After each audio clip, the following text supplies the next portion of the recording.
Hello friends, स्वागत है आपका मेरे YouTube चैनल हिंदी कानूनी जानकारी में।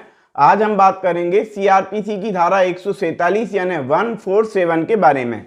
यदि आप सीआरपीसी से रिलेटेड पिछली धाराओं का अध्ययन करना चाहते हैं तो आप यहां पर क्लिक करें।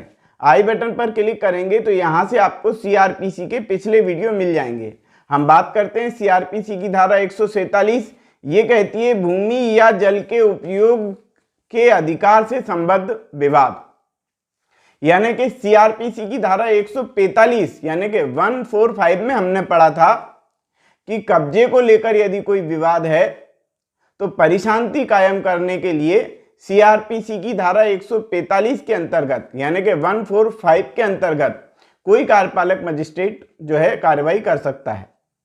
लेकिन यदि 147 की यदि हम बात करें तो 147 ये कहती है कि यदि कोई व्यक्ति किसी संपत्ति के अधिकारों के संबंध में, उपयोग के संबंध में यदि बात करता है, यानी कि कब्जा नहीं। यहां पर देखो सीआरपीसी की धारा 145 में कब्जे का विवाद होता है और सीआरपीसी की धारा 147 में जो है उपयोग से संबंधित विवाद होता है। यानी कि उस संपत्ति का उपयोग करने का जो अधिकार है उससे संबंधित विवाद है तो सीआरपीसी की धारा 147 यानी कि 147 लागू होती है। क्या कहती है ये धारा? ये कहती है कि जब किसी कार्यपालक मजिस्ट्रेट का पुलिस अधिकारी की रिपोर्ट या किसी अन्य इत्तला पर यह समाधान हो जाता है कि उसकी स्थानीय अधिकारिता के अंदर किसी भूमि या जल के उपयोग के किसी अभिकथित अधिकार के बारे में, चाहे वह अधिकार दावा सुखाधिकार के रूप में किया गया हो या अन्यथा किया गया हो। यानी कि यहां पर जो बात बताई जा रही है वह सुखाधिकार से संबंधित, उपयोग के अधिकार से संबंधित बताई जा रही है। यानी कि सीआरपीसी की धारा 147 कब लागू होगी? जब किसी अधिकार के उपयोग से संबंधित मामला हो और उसमें परिशांति भंग होने की संभावना हो, यानी कि उसके कारण शांति भंग होने की संभावना हो तो फिर यह सीआरपीसी की धारा 147 लागू होती है। तो इसमें लिखा हुआ है कि चाहे वह किसी भी प्रकार का दावा हो या उपयोग से संबंधित होना चाहिए, उपयोग के अधिकार से संबंधित होना चाहिए।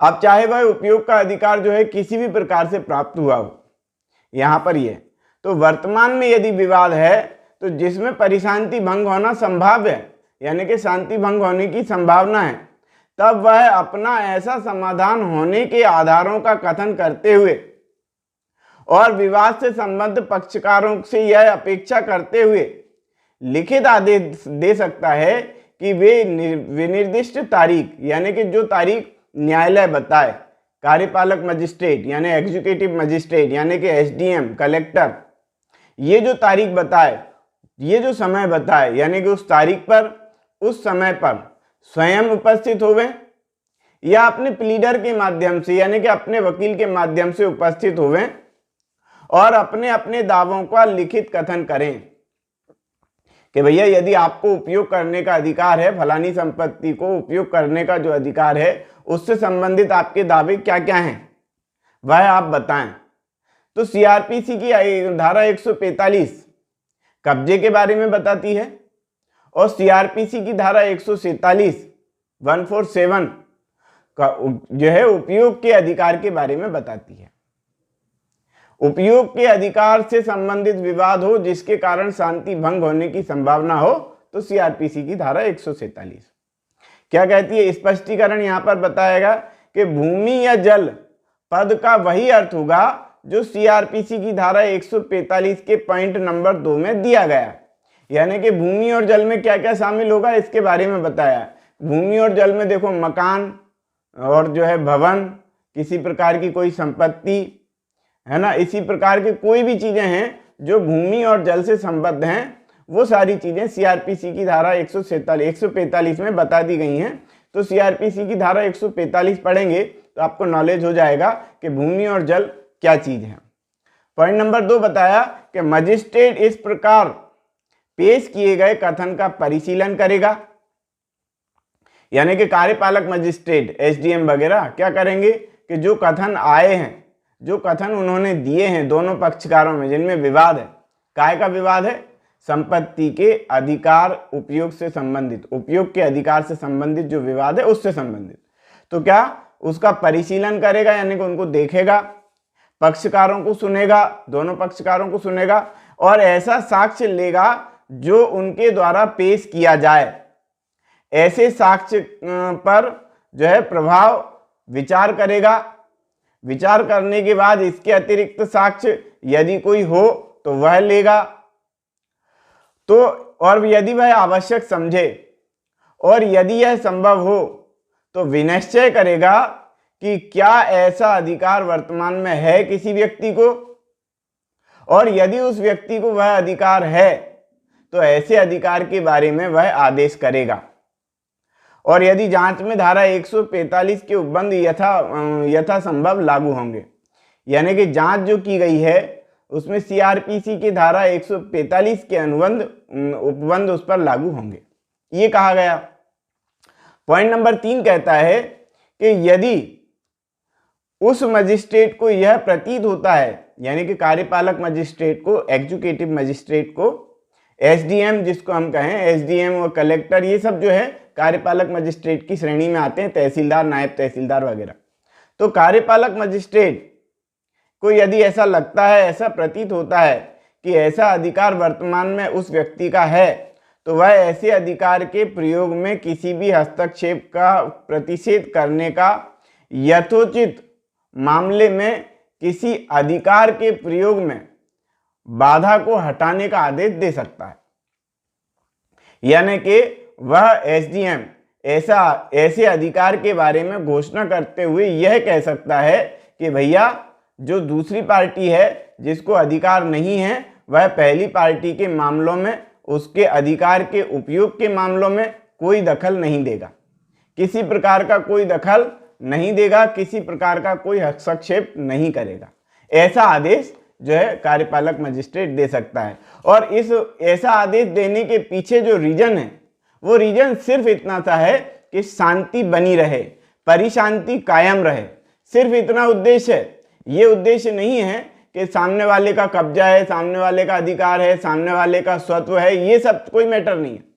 इस प्रकार का यदि मैटर है तो ये सिविल न्यायालय सुलझाएगा, लेकिन सिर्फ और सिर्फ शांति बनी रहे, परिशांति कायम रहे, सिर्फ इसलिए इस प्रकार का आदेश दिया जा सकता है कि भैया आप किसी प्रकार का हस्तक्षेप उसको मत करो। क्यों? क्योंकि उसका पहले से कब्जा, पहले से जो है उसको अधिकार का उपयोग करने का जो है उसका, है ना, तो उपयोग का अधिकार है, इसके संबंध में वह परिशांति बनी रहे, इस प्रकार के आदेश करेगा।